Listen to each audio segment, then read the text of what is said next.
coming up on Locked On Dodgers. We got the international signing period, which began, and the Dodgers made some signings. They announced them. We'll get into them. We'll then look at the past international signing period and see if there's anything that the Dodgers got before. And just a quick update on arbitration and what happened with the 10 Dodgers that were eligible for arbitration. That's what's on tap, so make sure to keep it Locked On Dodgers. You are Locked On Dodgers, your daily Los Angeles Dodgers podcast. Part of the Locked On Podcast Network, your team every day.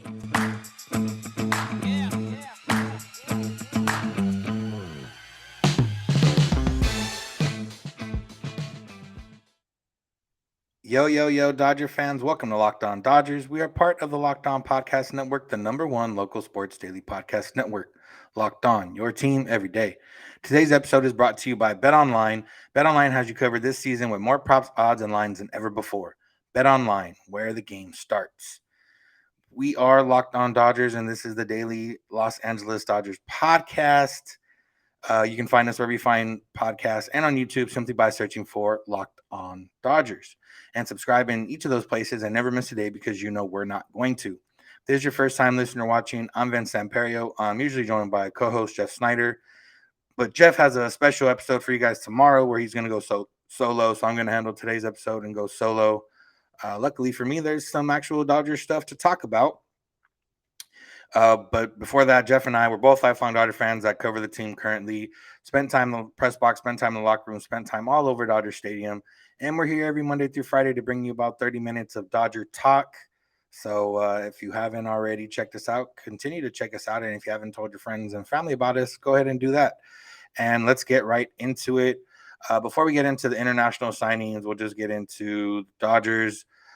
They had 10 players that were eligible for arbitration. They settled with 9 of those 10 players before the deadline on Friday, with the one that they didn't settle with being Tony Gonsolin. And, you know, some guys got some pretty nice paydays. Julio Diaz got the biggest one. His final year of arbitration, he got $14.25 million, up from the $8 million he made last year. Walker Buehler got $8 million, even though he's not going to play this year, but, you know, that doesn't matter. Will Smith got $5.2 million. Dustin May got 1.6. Trace Thompson got around 1.5. And then Almonte, Gratterall, Evan Phillips, Caleb Ferguson all made just over $1 million. And that leaves Gonsolin. He filed at $3.4 million. The Dodgers filed at $3 million. And they didn't come to an agreement, obviously. So we'll see what happens here. The Dodgers, you know, they can still strike a deal before a potential arbitration hearing. We don't know when that hearing would be exactly. We know it's in a period from, I believe, the end of January to the middle of February, sometime in there. It's very possible that they strike a deal before that. It's also very possible that maybe the Dodgers are thinking about an extension with Gonsolin. Maybe, I don't know. You know, we haven't seen the Dodgers make long-term extensions with their young players before. We've seen them make kind of shorter extensions. You know, Walker Buehler got a 2-year extension a couple years ago that, you know, basically bought out an arbitration year. We've seen Austin Barnes, Chris Taylor, Max Muncy all signed two, 3. I don't know if Muncy was 3 or 2, but they've all signed a couple-year deals that bought out an extra arbitration year. So that's something the Dodgers could do. This is Gonsolin's first year in arbitration. You know, they could try to buy out that 1 year and see what happens. Or, you know, they could try to buy out that 1 year, lock him in for the next 2 years, and then, you know, kind of go from there. I don't think Tony Gonsolin's one where that would be in line for a long-term extension. While he did have a really good season last year, they still haven't seen him put together an entire season. And, you know, that's important when unless it's a very cheap extension that buys out all his arbitration years and maybe adds another year at the end. I don't see them signing him to, you know, 4, 5, 6+ year deal. But another nice little 2-year deal locks him in at, you know, whatever salary it is, guarantees Gonsolin some money. And that could be very possible. You know, for the most part, the Dodgers haven't really gone to arbitration hearings. It's a less than a handful of times the last, you know, ever since Friedman's taken over. And even before then, it wasn't that often either. The Dodgers, I believe, are a file on trial team, which means they won't actively argue against Tony Gonsolin getting $3.4 million, but they'll, put in why they think he deserves 3 million, and if it goes to arbitration. So all in all, it's not a big issue. You would, the $400,000 difference doesn't seem like a lot. Because it doesn't seem like a lot, you would imagine that they work out a deal. And before, I think this used to bother me more than it did now. Now, there's been times the last, I think Max Muncy might have been the most recent one where they didn't come to an agreement. The money difference wasn't that big. I think I even got a little upset or tweeted about it back then. And then they announced that they signed Max Muncy to a little extension. So we'll see what happens there. But that's all on the Dodgers front. Everybody else locked down. And yeah, I don't think there was any large enough discrepancies between what we expected and what players got that makes any difference in terms of the luxury tax. So, we'll continue to monitor that, but all signs point to that not being an issue at the moment, unless, like I said, they can find a trade partner for Blake Trinan, or unless they somehow trade some of these other guys. But I don't see that happening, but you never know. All right, so the international signing period, the Dodgers announced that they signed a handful of players. The exact number is 13 international free agents yesterday, headlined by shortstop Joendry Vargas, who was the number 3 overall prospect on the international list from MLB Pipeline. They also signed an outfielder, Arnaldo Lantigua, who ranks number 23. All in all, six right-handed pitchers, 5 shortstops, an outfielder, and a catcher. 6 out of the DR, 7 out of Venezuela. The Dodgers luxury tax going over the luxury tax hurt the Dodgers a little bit. They had $1 million less to spend than they would have if they hadn't gone over the luxury tax. So those are the quick raw stats of it. We'll get into a couple of the guys and see what they're saying about him. Jeff and I, unfortunately, aren't international scouts. We probably don't really have too much on these guys. So a lot of what I will be talking about these guys comes from other sources or comes from what the Dodgers released.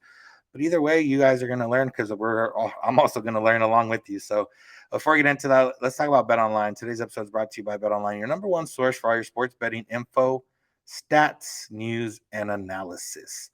BetOnline has all the latest odds and trends for every professional amateur league out there, from pro football with the playoffs, you got basketball, all that covered at BetOnline. Check it out, MMA, all that kind of stuff. If you love sports podcasts, you can even find those at BetOnline as well.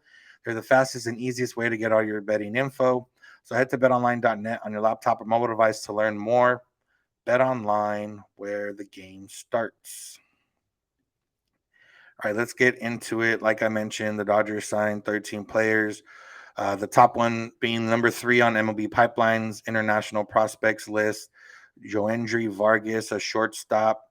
And here I'm just gonna put what we get from Jesse Sanchez, who's the main guy for MLB in terms of international prospects, and what he had to say about Vargas. He said, quote, at 6'3", the long and lean Vargas will face questions about his ability to stay at shortstop, but the DR native already shows a quick first step, good hands, and instincts for the position.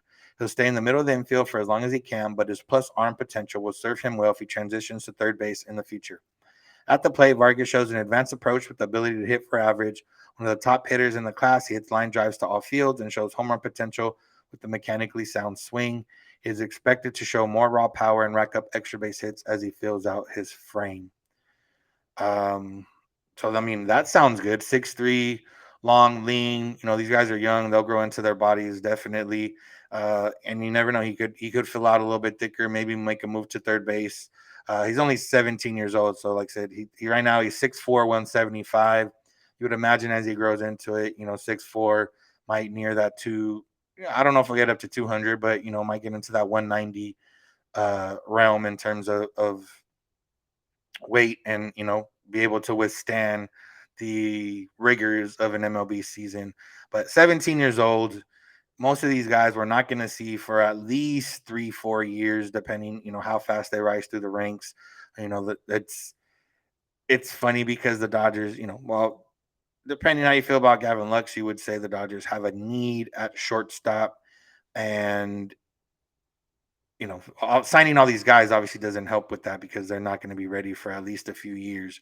But it, does mean that these guys are lottery tickets essentially at this point. Some of the guys are better suited in terms of you can project a little more than before. And we'll get into like the past international signing period for the Dodgers and kind of see, how hard it is, and maybe, you know, maybe if we're getting to a point where the Dodgers need to take a look at their international scouting department and see, where are we not hitting with some of these guys? Where are we hitting with some of these guys, and seeing what we can do. I guess the surprise for the Dodgers this year is that they didn't sign one of the top catchers. There was, I believe, yeah, two of the top four prospects on MLB Pipeline were catchers. Ethan Salas, actually, the Padres signed him for over $5 million. So the Dodgers couldn't even sign him if they wanted to, or if they did, they would have had to offer him less money. And then you had Alfredo Duno, catcher out of Venezuela. He was the number 4 prospect. So the Dodgers didn't get a catcher this time, but they've gotten catchers in the past. Obviously, we know that Diego Cartaya is one of the top prospects in the Dodgers farm system right now. He's a catcher. They had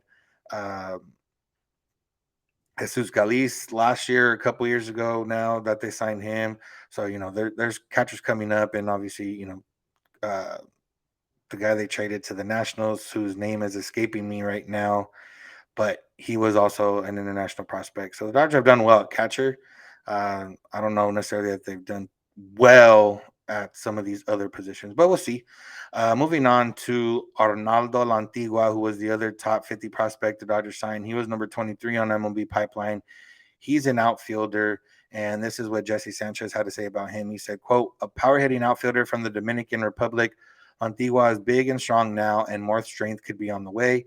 His ability to make consistent contact and hit for power emerged in recent years. He continues to develop at a normal pace. He could turn into a middle-of-the-order bat in the future because of his offensive prowess. Antigua can be overly aggressive in the batter's box and needs to be more patient at the plate, but he's working on strike zone recognition and fine-tuning his approach.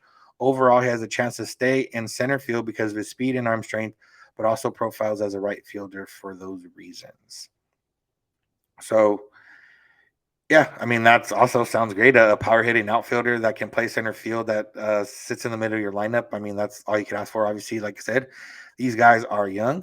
These guys might not pan out, but he's also 17 as well, 6'2", 200 pounds. So he's got a little bit more filled out frame than Vargas did.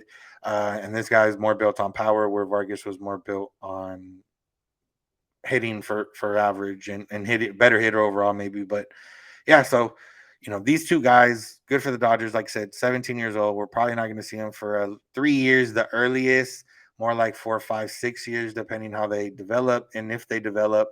Um, so yeah, I mean, it's exciting, obviously, to see these guys get signed. It's exciting for the Dodgers to have an influx of talent in their farm system, but again, we don't really know what these guys are going to do. It is interesting that most of the players, Dominican Republic, Venezuela, the Dodgers mostly went from there. Um, and that's usually where they go, I guess, is Venezuela, Dominican Republic, um, because there's not too much, there you can get Cuba, Panama, DR, Venezuela, Spain, there's different places, Spain, Aruba, Colombia, there's a lot of different, but the Dodgers for the most part have stuck to the DR and Venezuela. Obviously, there's an occasional player from somewhere else. They've gone to the Asian market before.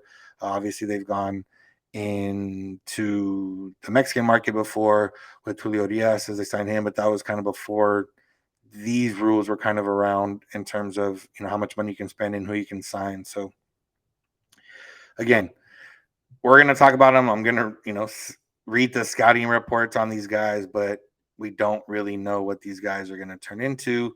We don't, know if we'll ever see these guys in the major leagues, but it's young and talent infused into the Dodger organization. And hopefully that these guys do work out, because that would be ideal, obviously, for the Dodger situation and for everything else. So the rest of the names to kind of round out for the Dodgers, there's not too much scouting report on these guys since they're not, highly known prospects. Eric Batista, right-handed pitcher out of the DR.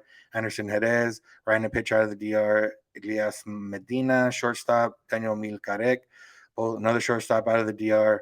Luis Carillas, Harold Gonzalez. Luis Carillas, right-hander pitcher. Harold Gonzalez, shortstop. Javier Herrera, shortstop. Eduardo Quintero, catcher. Samuel Sanchez, righty. Jesus Dilero, righty. Robinson Ventura, righty. Those are all out of Venezuela. Um, yeah, so like I said, there's we don't know too much about some of these other guys. They might be names that we see in the next few years if they develop, but can't really say for sure that we're gonna see some of these guys. But let's look back and see, what the Dodgers have done in the past and if that bodes well for some of these guys in terms of have the Dodgers done well in the past with international signings. So we'll get into that. First, let's talk about Built Bar because today's episode is brought to you by those delicious Built Bars. If you're looking for a treat but don't want all the fat and calories, Built Bar has you covered. You just got through the holidays, maybe you're starting your year trying to be a little bit better, trying to, get back into a routine. And Built Bars can help with that. They can, help you with your routine in terms of maybe you start your day off with the Built Bar. They can help you out in terms of maybe you're getting a little bit hungry because you're getting back into that routine and you're not fully there yet. Built Bars can help you out there by being a perfect little snack. And guess what? The best part right now is you can get them in store. You couldn't get them in store before, depending where you were at. Now you can go to your local Sam's or Walmart and get you some Built Bars. They got 4-bar boxes. They got 13-bar boxes. Go get you a 4-bar box. Go try it out. They got great flavors: cookies and cream, double chocolate. They got coconut puffs. They got churro, peanut butter brownie, coconut almond, bunch of different flavors. Go try them out. Check them out. Jeff and I have both purchased Built Bars with our own money, and they're good. They serve the purpose that they're there for, depending and there's a lot of different purposes they can serve. So you can also get Built Bars at built.com, but also, like I said, go to your nearest Sam's Club, go to your nearest Walmart, head to the pharmacy section and grab yourself some Built Bars, and you'll thank us after. Okay, thank you for making Locked On Dodgers your first listen of the day every day. Check out Locked On MLB Prospects with host Lindsey Crosby. He's bringing you, he might talk about some of these guys we've talked about, but go check him out. He's a prospect encyclopedia. It's free and available wherever you get podcasts. All right, so like we talked about the Dodgers international signings for this year, but I did want to go back and kind of see what they've done in the past and see, how they've done in the past. And it is a mixed bag, I guess would be the word. You go back to last year's signings, and these are a little bit tougher because they last year these guys are all barely turning around 18. Nobody's really moving their way up. Last year they did sign a lot more players. It was more volume than this year. Um, So it doesn't help us too much to go back to that year. But we can go back to years past. We can go back to 2021 and that international signing period and who the Dodgers signed. And you got a list of guys led by Wilman Diaz and Jesus Galiz. Those were the two main ones out of that one. Both of those guys were, one's a catcher and Wilman was an infielder, a shortstop. Uh, Wheelman was number 3 by MLB Pipeline that year. Was known for hitting pretty well and driving the ball the other way. He was a 6'2" shortstop who turned 17, so he's turning 19 now. And then Jesus Galiz was another catcher, Venezuelan catcher. Caber Ruiz finally came back to me. The other catcher the Dodgers signed before. And he's a guy that was at the top of the list. He's the one I believe they stole from the Yankees. He was ranked number 8 overall that year by MLB Pipeline. And those guys have not necessarily become a top prospect yet, but they've moved their way up and they're in the Dodgers rankings and they've worked out fairly well so far. Jesus Galiz is currently number 24 by MLB Pipeline and Wilman's number 25 by MLB Pipeline. They're both 19 years old. So imagine if they had just drafted them out of high school, then they still fit into the Dodgers top 3. Another guy that they signed that year was Rain Doncon, middle infielder. He also, or he's right there with them, number 26 in terms of prospect. He actually played A ball already. Galiz and Diaz haven't played above rookie league yet, but But again, that's even too short to go by because some of these guys, it's going to take 3-4 years before we can even tell what the Dodgers got out of these guys. So let's go back to the 2018-2019 international signing period. And this one, you can, know a little bit more about this class. The main one of that class was Diego Cartaya. We all know Diego Cartaya. He's a top prospect on the Dodgers organization. He's a top prospect in all of baseball. He's expected to be, a very good major league catcher in the future. That future might come, as early as this year, might come next year. I don't think it would. Ideally, it doesn't. He makes his debut this year, next year, because that means he's on the right track and he's moving forward. The other guy they had is Jermaine Rosario, and Jermaine Rosario. He I actually don't remember if he was part of the Dodgers top prospects. I want to say yes, but I might be wrong. No, he's not. So he hasn't worked his way up to the Dodgers prospects yet. But again, he's still young. He was only 17 at the time too, so he's only around 20 now. The other guy from those, the one that stands out, we've had Hyun-Il Choi.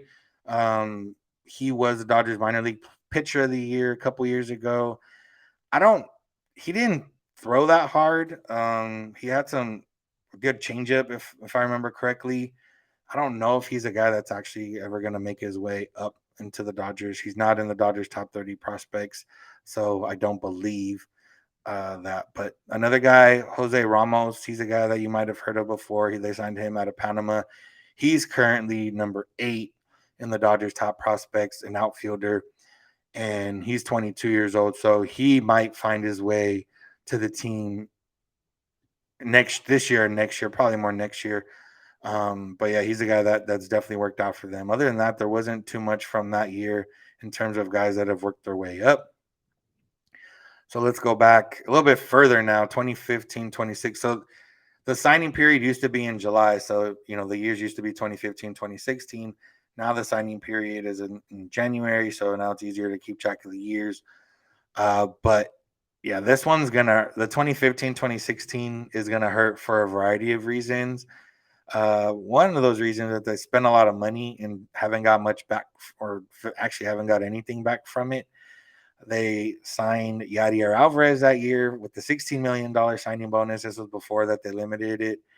And obviously that didn't work out. Alvarez has had a variety of issues with the Dodgers, has never really worked out, or not has never really, has never worked out. And I don't know if he'll ever pitch in the major leagues unless something wild happens in his career. They had Starling Heredia, who got 2.6 million that year. They had Ronnie Brito, who got 2 million that year. Those guys, haven't worked out either, or didn't work out. So, that didn't go very well. And then Omar Estevez and Yusniel Diaz. Yusniel Diaz was part of the Manny Machado trade, so I guess that worked out a little bit. But Omar Estevez never quite worked out either. Yeah, that one was tough. But the biggest one from that one, it ended up being the biggest one, was a guy that they didn't even keep. They signed Yordan Alvarez that year to a $2 million deal. And let me read what it says right here from back then. It says, this is just stats. I gave us stats from playing in the Cuba Serie Nacional. But yeah, the Dodgers signed Yordan Alvarez for $2 million. That would have worked out for them very well if they hadn't traded him for Josh Fields, and given the Astros, a lot of this run they've had the last few years, I don't think they get to, 5-6 straight ALCSs without Yordan Alvarez. And yeah, that one's always going to hurt a little bit. But you go back, what year? We got one more year to look back. 2017, 2018. This one, again, not too much from there. Jorge Vivas and Eddie Leonard were both signed in that year, and we know them because they were added to the 40-man roster last year before we knew that they weren't going to have to get added to the 40-man roster. Eddie Leonard's currently number 10 on the Dodgers top 30 prospects, and Jorge Vivas is number 15. They're both already on the 40-man roster. Eddie Leonard is 22, Jorge Vivas is 21. But honestly, we've never heard of them playing, we've haven't heard or considered them to be somebody that's going to make an impact on the Dodgers in the next few years. So, it I don't know. Basically, if you remember the names that I've been talking about, the Dodgers have had a very mixed bag in the last few years from international signings, and this is without knowing, what other teams' hit rate is on international signings. Uh, but I do think, the Dodgers, and I talked about this with Jeff a few weeks ago, maybe of Julio is now at Cy Young candidate, a number one or number two, depending how you feel about him, pitcher in a rotation, and he came from the Dodgers international, signing before there was more restrictions and everything else. But the Dodgers haven't had somebody come through on the pitching side from any of these international signings. And I don't know, most of the times the main guys they sign are position players. And I'm not sure if that's something like, is that by design? Is that is that something they're trying to do? Is that something that maybe they don't? I don't know. I don't know. It would be not. It would be cool to maybe we'll have to try and find somebody to talk to from the Dodgers scouting to see if that is by design. Because you look at the Dodgers top 30 prospects and you just look at the pitchers and you got Bobby Miller, Ryan Pepio, Gavin Stone, Landon Neck, Nick Nastrini, Maddox Bruns, Ronan Kopp, Nick Frosso. You got Carlos Duran, who you got Kyle Hurt, Emmett Sheehan, Edgardo Henriquez, Michael Grove, and then Peter Hubeck. Almost all of those guys are guys that were drafted. Edgardo Henriquez was signed in the 2018-2019 international signing period. And then you got Carlos Duran, who was signed in March 2018 as well. But other than those are only two guys. The rest of the guys are all signed or drafted guys. And even, going through, you got more position players. You got Cartaya, you got Jose Ramos, and you got Eddie Leonard. You got three in the top 10 that are from the international signings. And then in the next, you got Jorge Vivas, Yener Fernandez, Jesus Galiz Woodman. You got more in the back 30 in terms of position players. So I would like to know, is that something the Dodgers prioritize in terms of going for position players in the international signing and pitchers from, US? Is that something that they go for? Because right away I think of the Astros and the Astros have been able to have this run in the American League, not counting 2017. And if you want to discredit any of the other years because of things you believe that haven't been necessarily proven or that they haven't been punished for, but they were able to let go Justin Verlander this past offseason because of guys like Christian Javier, because of guys like, who's the other one? The lefty, forgetting, Framber Valdez. Those guys have all come from international signing, and they weren't like big international signings. They were, Framber Valdez was signed for $10,000 bonus, and he went through and he was signed in 2015, and now he's a little bit older, obviously, and maybe that's a matter. Maybe these guys don't start developing until they're a little bit older. Maybe some of these guys at the Dodgers sign won't start developing until they're a little bit older. But it is interesting, and maybe something. Maybe we can try to get an answer to of, do the Dodgers have priorities? Do they have ways they go about the international signings and drafting? Do they have preferences? Because it seems like most of the time that's what happens. Also, I mean, a lot of these times in these prospect rankings, there is a lot more position players. I mean, if you look at the top 10 position players this year from MLB Pipeline, there's only two pitchers in those, one from Cuba and one from Korea. And then if you go 11 to 20, there's no pitchers from 11 to 20. And then 21 to 30, there's no pitchers. And then you go 31 to 40, and there's one pitcher. And then you go 40 to 50, and there's three pitchers. So there's not a lot of pitchers in general. But, the Dodgers scouts haven't hit in a while in terms of finding, diamond in the rough. Julio was found because they went to go look at Puig and then they found Julio. We haven't heard of that before. And maybe, a couple of these guys that signed for cheap that are in the Dodgers top 30, maybe they'll work out. Maybe there's guys coming that'll work out. But it does seem like the Dodgers international scouts haven't hit in a while.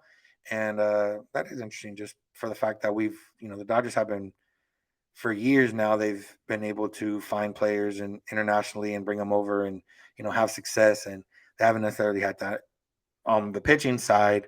And even on the player side, we've seen guys come up. A lot of them have actually been traded. Yusniel Diaz, Keeper Ruiz, those guys were traded. We'll see Cartaya. We'll probably see Jose Ramos soon, but there's not a lot of other guys that have come through. So that might be somewhere where the Dodgers reevaluate. I don't know. Maybe unless we get an influx from these last 3 or 4 signing periods, and the influx of those guys start developing as they get 19, 20, 21, whatever the case is. So all in all, we'll see. That's going to do it for today's episode. Thank you all for listening. Thank you for making Locked On Dodgers your first listen. Check out Locked On MLB Prospects with host Lindsey Crosby. He's going deep on the MLB stars of tomorrow. Free and available wherever you get podcasts, which is also how we are. Free and available wherever you get podcasts. If you search for Locked On Dodgers, which is how you can find us on Twitter and Instagram, Locked On Dodgers. You can get a hold of us on there. You can get a hold of us individually. I'm at Samperio. Jeff is at Snider. DMs are open on all those accounts. You can also get a hold of us via email, lockedondodgers@gmail.com, or via voicemail text at 323-863-5625. We're here every weekday morning, and we hope you'll be with us when you get in your car or if you're at home. There's Smart Device Play Podcast, Locked On Dodgers. And remember, you don't have to agree. You just have to listen. Have a good one.